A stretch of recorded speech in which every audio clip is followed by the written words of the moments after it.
महाकारुणिक सम्यक संबोध तथागत बुद्ध को कोटि कोटि वंदन और नमन करते हुए विश्व रत्न बोधिसत्व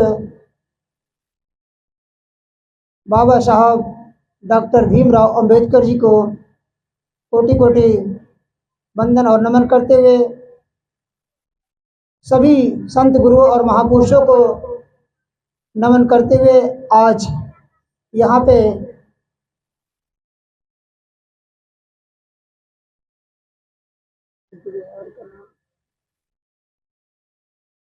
क्या बहुजन हिताय बुद्ध विहार इंदरगढ़ी में उपस्थित सभी संघ को तथा उपस्थित यहाँ पे सभी उपासक और उपासिकाओं तथा छोटे बच्चे और बच्चियों को संघ की तरफ से कोटि कोटि मंगल कामना करते हैं। आप सभी लोगों ने यह धम्मचक्र पवर्तन सुद आषाढ़ी पूर्णिमा, जिसे आप वर्षावास के नाम से जानते हैं, इसका आयोजन लगातार लगभग भंते जी के अनुसार पिछले 15 वर्षों से आप लोग अधिक समय से करते आ रहे हैं। आप लोगों का बहुत बड़ा इस धम्म में आपको अपने आचरण और व्यवहार को उतारने में बहुत बड़ी योगदान है कि आप सभी लोगों ने इस धम्म को धारण किया और धारण करने के साथ साथ अपने आचरण व्यवहार में भी उतारने का जो आप लोगों ने यह अवसर दिखाया है। संघ आप लोगों के इन आचरण और व्यवहारों से बहुत बड़ा अपने मंगल कामना में आप सभी के परिवार को साथ में पृथ्वी पर सभी जीव प्राणियों का जीवन मंगलकारी करने का तथागत से अनुकंपा करते हैं।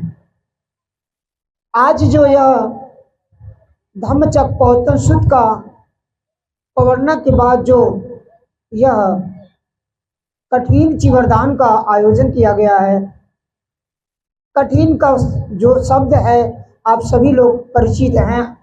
कठिन का मतलब हमें किसी भी प्रकार से दुख, परेशानी, कठिनाइयों का जो अवसर है सामना करने का, उससे हम अपने आप को इस कठिन से उत्तम मार्ग तक पहुंचने का जो कर्तव्य निभाएंगे, उसे हम कठिन को पीछे छोड़ेंगे। यही था कठिन। लेकिन कठिनाई, इस कठिन को भी आई कैसे, यह कठिन शब्द आया कैसे, इसमें यह शब्द जो जुड़ा है कठिनाई, ये आया कैसे? अगर हमने दो शब्द होते हैं दुख और दूसरा उसका विरोधाभास शब्द है सुख। अगर दुख नहीं होगा तो हमें सुख की आवश्यकता नहीं पड़ सकती है। जरापि दुखम, जन्म लेना ही दुख है। मरणम पि दुखम, मरना भी दुख है और सत्य है।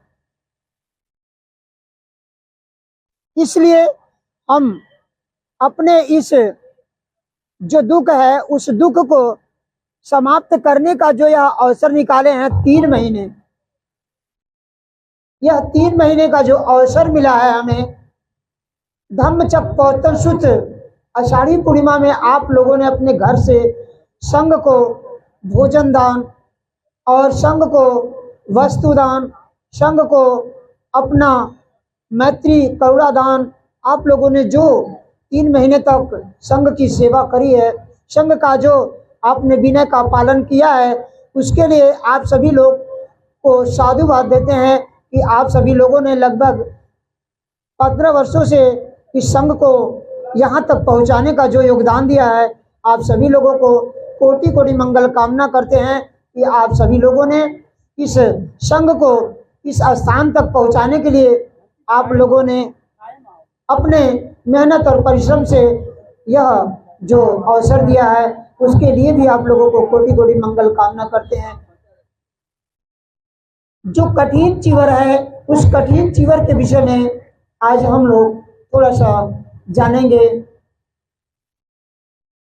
जिस दिन से यह धम्मचक्र पवर्तन सुद शुरू होता है, जिसे हम आषाढ़ी पूर्णिमा कहते हैं, उस आषाढ़ी पूर्णिमा से सम्यक संबुद्ध जब बुद्ध बने वह उस स्थान बुद्ध गया को जब छोड़े तो वहां से चले, इसलिए उस स्थान का नाम पड़ा बुद्ध गया।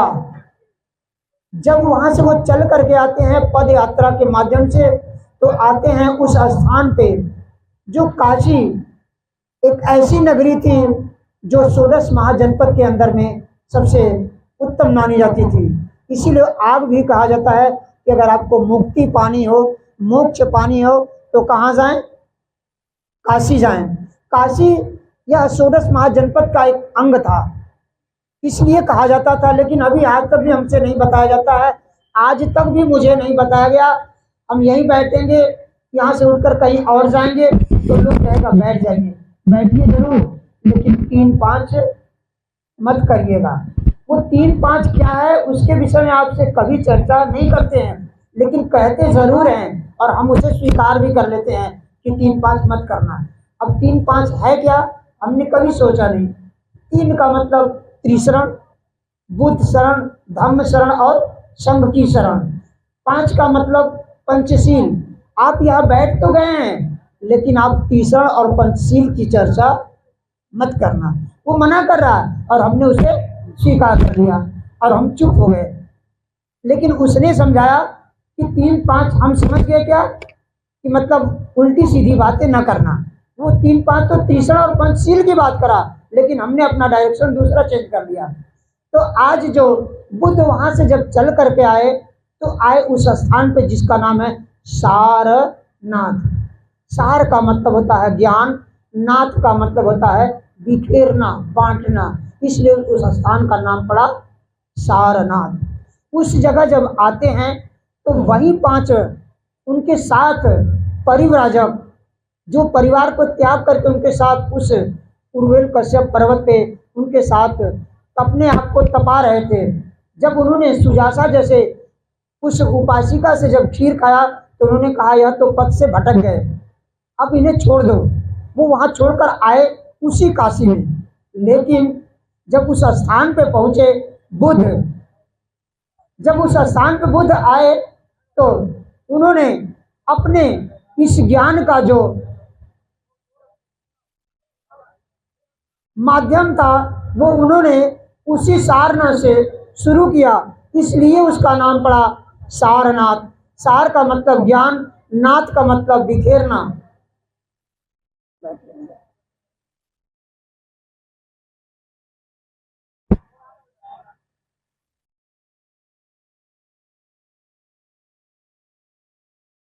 वहीं से उन्होंने सर्वप्रथम आषाढ़ी पूर्णिमा के दिन, जिसे हम 8 जुलाई के नाम से जानते हैं, जुलाई का पहला वीक, पहला सप्ताह, उसी दिन से हमारे ही देश में नहीं, पूरी जो 207 कंट्रियों का लगभग संसार है, संसार के सभी देश के स्कूल और कॉलेज जुलाई में ही खोले जाते हैं। क्योंकि शिक्षा का जो पहला, ज्ञान का जो पहला आविर्भाव हुआ, जो ज्ञान का पहला मार्गदर्शन उत्पन्न हुआ, वह उसी सारनाथ से पंचवर्गीय भिक्षुओं के माध्यम से बुद्ध ने शुरुआत करी थी। इसलिए जुलाई का पहला दिन हमारा जो शुरुआत होता है वो वहीं से इस आषाढ़ी पूर्णिमा का भी शुरुआत होता है, जो सारनाथ की नगरी से शुरुआत हुई। इसलिए हम जब भी इस धम्म की कारवां को शुरुआत करते हैं आषाढ़ी पूर्णिमा का, तो सारनाथ के उन पंचवर्गीय भिक्षुओं का भी उसमें हम लोग उनका वंदन करने का जो सर्वप्रथम हमारा अवसर मिलता है, उस आषाढ़ी पूर्णिमा से ही शुरू होता है। जो 3 महीने बुद्ध ने पहला वर्षावास उसी सारनाथ से शुरुआत करी थी। कठिन समस्या, कठिन परेशानी, कठिन जो उन्हें उत्पन्न होने का जो अनुभव था वो वहीं से शुरुआत करी थी। उन्होंने पंचवर्गीय भिक्षुओं को जब वहाँ बुद्ध की पहली अपनी जो विचार थे, पहली अपनी जो वाणी थी, वहीं से शुरुआत करने के बाद बुद्ध ने इस अवसर को दिया। इसके बाद बुद्ध सबसे अधिक वर्षावास उस महान उपासक जो राजा प्रसन्नजीत के द्वारा वहाँ पे दान में मिली हुई चीज, उस श्रावस्ती वन को खरीदने के बाद उस पे सोने की मुहर बिछाने के बाद जब दान किया गया तो उस स्थान पे बुद्ध ने सबसे अधिक वर्षावास का समय व्यतीत किया।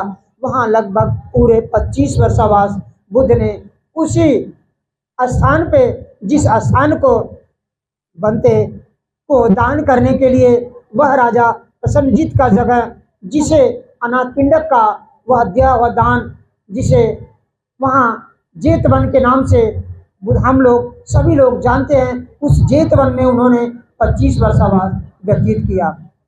आज यह अवसर हमें भी मिला है ग्राम सभा इंदरगढ़ी के उपासक उपासिकाओं को भी, कि लगभग इन्होंने भी 15 वर्षों से अधिक संघ को वर्षावास कराने का जो इनको भी अवसर मिला है, इसके लिए कोटि कोटि मंगल कामना करते हैं कि आप लोगों ने भी एक दूसरा अनाथ पिंडक जैसे कार्य किया, कि आप लोगों ने इस स्थान पे इंदरगढ़ी में इस स्थान को बुद्ध विहार के नाम से दान किया। क्योंकि दान देने के बाद जो पारमिता होती है, उस पारमिता का जो अवसर आपको मिला है, क्योंकि दान की पारमिता में जब भंते निग्रोध से महान देश के राजा सम्राट अशोक ने पूछा था कि हे भिक्षु, इस दुनिया में सबसे बड़ा दान क्या है, तो निग्रोध भंते जी ने बताया कि राजा, अगर कोई सबसे अच्छा उत्तम दान है तो अपने द्वारा उत्पन्न किया हुआ पुत्र है। तो उन्होंने किसी भी बात की चिंता नहीं करी, कोई फिक्र नहीं करा, कोई उन्होंने चर्चा नहीं करी, और सर्वप्रथम बेटा महेंद्र को उन्होंने केश कंपन करके भिक्षु संघ में शामिल कर दिया। सबसे बड़ा दान क्या बताया? पुत्र का दान। अब उसके बाद कोई दान है तो वस्त्र का दान है, जिसे आज आप लोग कठिन चीवर दान के नाम में आज यहाँ आप लोग एकत्र हुए हैं संघ को दान करने के लिए। आप लोगों ने 3 महीने जो मेहनत से दान करने का जो अवसर दिया है, इसके लिए बुद्ध ने कठिन चीवर का जो यह आगाज हम लोगों को दिया है। आज 3 महीने लगभग जो हम लोग परिश्रम करते हैं, मेहनत करते हैं, उस मेहनत का जो लाभ है, जो मेहनत का प्रतिफल है, वो हमारे इन 3 महीने के कर्तव्यों के द्वारा हम सभी उपासक के घर परिवार के साथ साथ पृथ्वी पर सभी जीव प्राणियों का भी मंगल कामना होगा। जैसे जिस दिन से वर्षावास का शुरुआत होती है, उस दिन से हर कंट्री के अलग अलग लोग इस चीवर के लिए लोगों तक जाना, लोगों को उनसे परिचित कराना, और कपड़े की बुनाई भी करते हैं। कभी आप अवसर मिले तो बंगाल के पास जाइए, बंगालियों के पास जाइए, ये लगातार इस कपड़े की बुनाई करते हैं।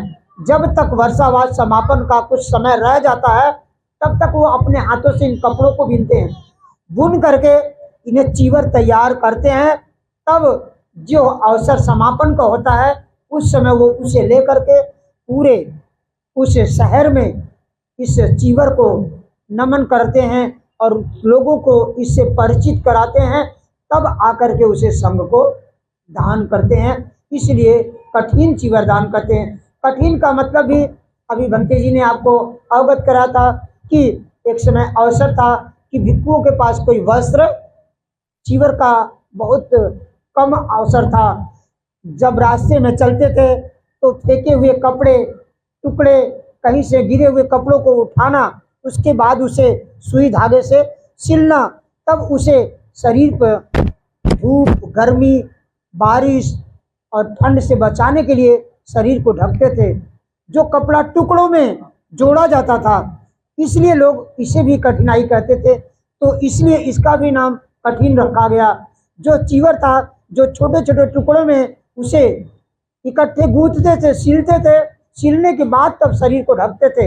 इसलिए भिक्षु को आज भी यह अवसर मिलता है कि आप इन्हीं वस्त्रों के अंदर कोई दूसरा अलग से वस्त्र नहीं अपने शरीर पर रखे, ताकि बुद्ध के समय के जो अवसर थे और आज के अवसर थे, उन्होंने कहा था कि मध्यम मार्ग जरूर अपनाना, लेकिन आज भी आप अगर उनकी विचार को, उनकी वाणी को अनुसरण करते हैं, तो आप भी इस चीवर के अंदर जो गुण है, जो महत्ता है, उसको अपने तक ही नहीं दूसरों तक समझाने का जो अवसर आपको दिया जा रहा है, आप इसे अपने को भी खरा उतारने का प्रयास करेंगे।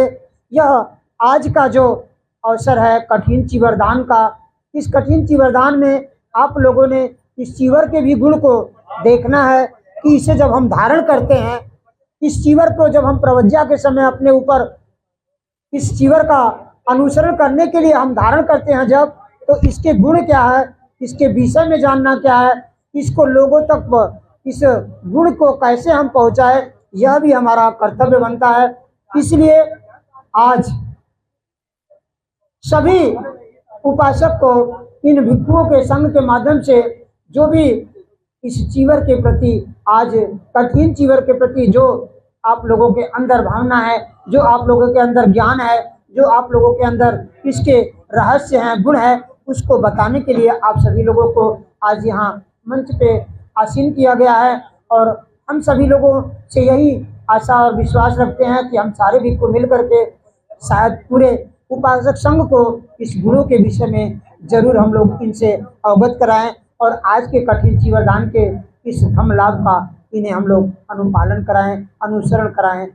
छोटी सी बात है, नता वता धम्म धरो यावता बहुभाषति यो चाम पंपी श्रुत्वानं धम्मं कायेन पश्यति। हम और ज़्यादा अधिक, बहुत अधिक अगर हम किसी विचार को, किसी वाणी को अगर कहते हैं तो ये उसका अर्थ नहीं है कि हम इस ज़्यादा बोलने से ही, ज़्यादा हम कहीं अधिक धम्म देशना करने से ही नहीं। अगर हम छोटी सी भी धम्म देशना करें, अगर उसका सार हो, उसका अगर विनय हो, उसका अगर अनुसरण लोगों तक पहुँचे, तो उनका ही नहीं, हमारा संघ का ही नहीं, पृथ्वी पर सभी जीव प्राणियों का भी जीवन इस धम्म के लाभ से लाभान्वित होगा, उनका भी जीवन मंगलकारी होगा, धम्म का लाभी होगा, आपका जीवन उत्तम होगा, मंगलकारी होगा।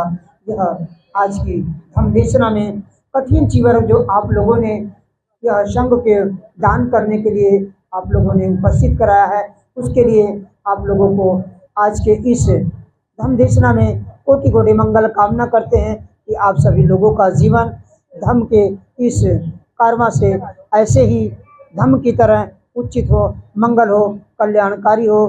धारण करे सो धम्म है, वरना कोरी बात, सूरज उगे प्रभात है, वरना काली रात। अगर आपने धम्म को धारण किया, उसे आचरण व्यवहार में उतारा, तो आपका जीवन सफल है। अगर आपने केवल उसे अपने व्यवहार में न उतार करके केवल आप एक किताब की तरह केवल बस अध्ययनरत रहे, तो शायद मेरा ही नहीं, आपका ही नहीं, पृथ्वी पर सभी जीव प्राणियों का भी जीवन ऐसे ही बस केवल चलते रहेगा। लेकिन हम धम्म को जहाँ ले जाना चाहते, देखिए छोटा सा देश चाइना आज इस धम्म का अनुसरण करके आज विश्व की सबसे ऊंची चोटी पर पहुंच चुका। क्यों? क्योंकि उसने बुद्ध को अपने आचरण में ही नहीं, व्यवहार में भी उतार दिया है। भिक्षु को कैसे नमन बंदन, भिक्षु के साथ कैसा व्यवहार हम करें, हम भिक्षुओं का कैसे सम्मान, भिक्षुओं को भी हम उपासकों के विषय में कैसे हमारे साथ उनका व्यवहार होना चाहिए। क्योंकि भिक्षु उपासक दोनों एक सिक्के के दो पहलू की तरह हैं, एक पहिए की दो गाड़ी की तरह हैं। बिना उपासक के भिक्षु भी एक कदम नहीं चल सकता और बिना भिक्षु के उपासक भी एक काम नहीं कर सकता है। इसलिए हमारा सामंजस्य ऐसे जैसे लोग करते हैं, आज उन उपासक को भी देखिए कि वो विदेश से चलकर भारत की धरती में आते हैं। क्यों आते हैं? क्योंकि उन्हें पता है कि बुद्ध यहीं उत्पन्न हुए थे, बुद्ध यहाँ पैदा हुए थे। हमसे बहुत अच्छे अच्छे विहार बना लेते हैं, हमसे बहुत बड़े बड़े विहार बना लेते हैं, बहुत अच्छी संपत्ति लगा लेते हैं, लेकिन फिर भी उन्हें यहाँ आने का मौका क्यों मिलता है? क्योंकि उन्हें बुद्ध के उत्पन्न होने की वो धरती जो है भारत, उस भारत देश को नहीं, उस भारत देश के नमन करने के वो स्थान जहाँ बुद्ध पैदा हुए थे, इसलिए वो यहाँ आते हैं। कितने रुपयों का, करोड़ों से नहीं, कितने रुपयों का दान करने के बाद भी भारत में आकर के यहाँ प्रॉपर्टी खरीद करके और यहाँ पे बुद्ध विहार बनाते हैं और कहते हैं ये बुद्ध की धरती नहीं, यहाँ भी हमारा स्थान है। तो हम लोगों को इस विचारों को ऐसा लोगों तक फैलाना है, लोगों तक जन जन जा करके इस ज्ञान का मार्ग उन्हें भी अवगत कराना है, उनसे भी एक दूसरे से करुणा और मैत्री का भाव रखना है, जिससे हमारे जो भी यह उत्सव है, यह बहुत बड़ा बौद्धों का बहुत बड़ा फेस्टिवल, बहुत बड़ा त्यौहार है, जो लगातार 3 महीने मेहनत के बाद मुझे अवसर मिलता है। हम आप सदावत से अनुकंपा करते हैं कि आज के इस कठिन चीवरदान में आए सभी उपासक और यहाँ की समिति नरगढ़ के सभी आयोजनकर्ताओं को, साथ में आयोजक समिति को भी कोटि कोटि मंगल कामना करते हैं कि इनका भी जीवन, इस धम्म का जीवन आचरण में उतारने से मंगलकारी बने, कल्याणकारी बने, धम्म का लाभी बने। सभी पियो विभजन्तु सब रोगो विनश्यतु माते भवन्तन्तरायो सुखी दीर्घायुको भव भवतु सब मंगलम रक्षन्तु सब देवता सब बुद्धानुभावेन सब धम्मानुभावेन सब संघानुभावेन सदा सुखी भवन्तु ते। साधु साधु साधु। सुखी हो, मंगल हो, कल्याण हो, सुखी हो, मंगल हो, कल्याण। जिसको संघ रत्न ने अभी अपना सार कर दी।